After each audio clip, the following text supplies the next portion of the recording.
About 1988-ish or so, we went to this Fangoria convention, and this is the kind of people that we would get excited about. Scott and I found out that James Karen was there, and we went ape shit.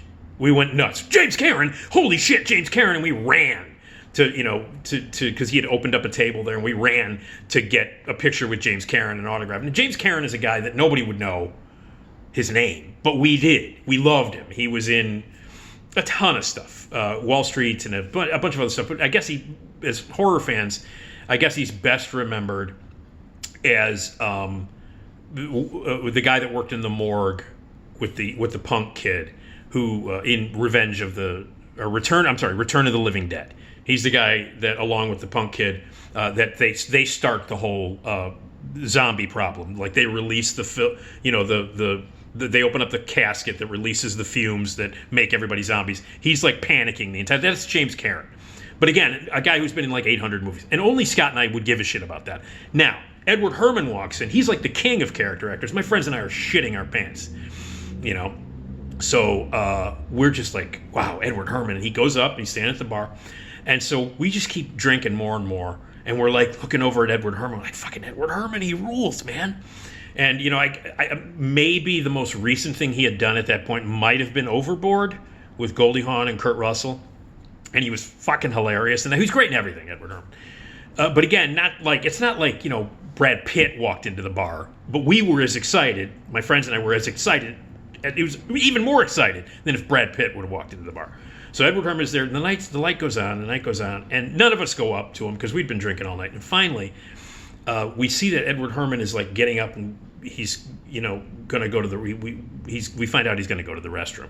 So what we do is we jump up, and we see him walking towards the restroom, and two of us get up and run.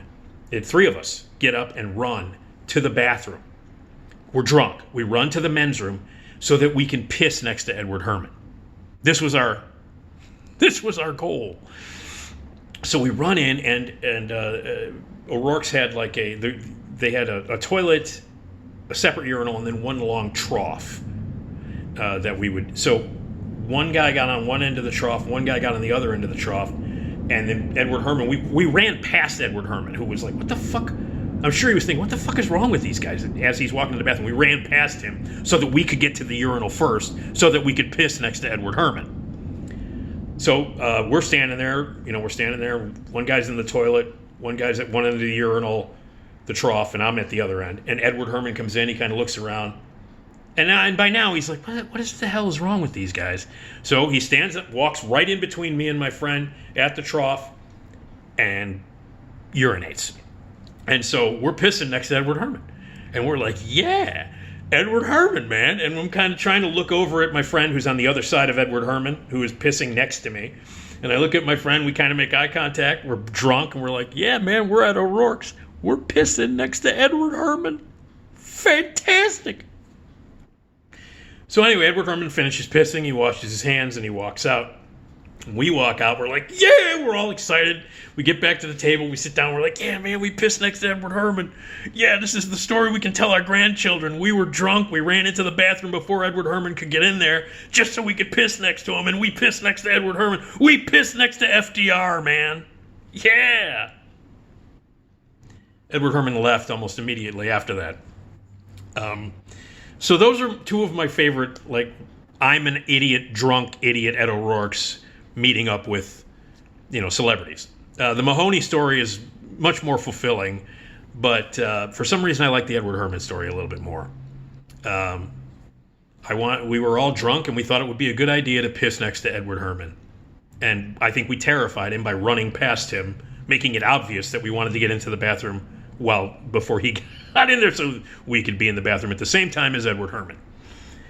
So anyway, I told Jay about that afterwards, sometime after that, the bartender, and he laughed his ass off. He thought it was hilarious because it seemed like a normal O'Rourke's thing to do.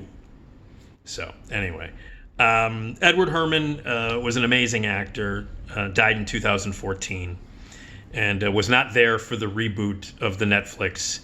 Wasn't there physically, but he was part of the show. Like, they did stories about the character. Anyway, So it got me to thinking about O'Rourke's, which got me to thinking about Jay, who was, one of the true Chicago bartenders and owners of all time, and the John Mahoney story, and all the great times that we had at O'Rourke's. O'Rourke's is now closed. Been closed, I think, since 2001 or 2002.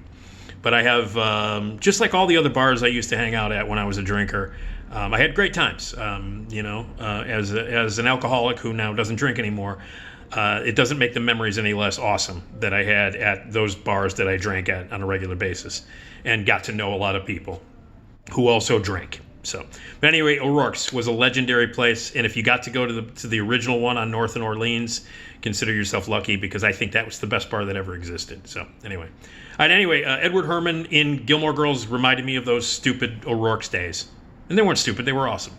And so anyway, all right, some movie reviews coming up, more stories and more things like that. Please subscribe to my YouTube channel, and have a lovely day.